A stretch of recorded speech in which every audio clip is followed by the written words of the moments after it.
Fit-tieni kwart tas-sena 2018, aktar minn 146,000 persuna sifru barra mill-pajjiż. Numru li jfisser żieda ta' 16.5% meta mqabbel mal-istess kwart fl-2017. Ċifri ppubblikati mill-Uffiċċju Nazzjonali tal-Istatistika juru li bejn April u Ġunju il-vjaġġi lejn pajjiżi mhux tal-Unjoni Ewropea żdiedu bi kważi 40%.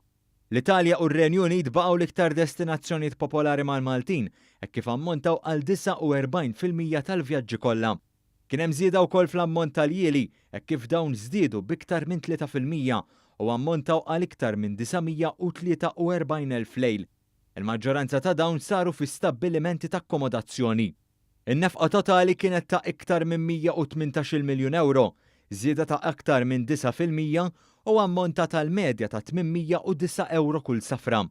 L-NSO ippubblika wkoll ċifri ta' nofs is-sena 2018 fejn irriżulta li kien hemm 283,891 persuna li siefru, żieda ta' 18% fuq l-2017. In-numru tal-jieli żdiedu b'10% u leħqu l-1,800,000 lejl. Dan filwaqt li l-Malti nnefqu 221,500,000 euro meta kienu msefrin, żieda ta' iktar minn 10% meta mqabbel mal-ewwel 6 xhur tal-2017.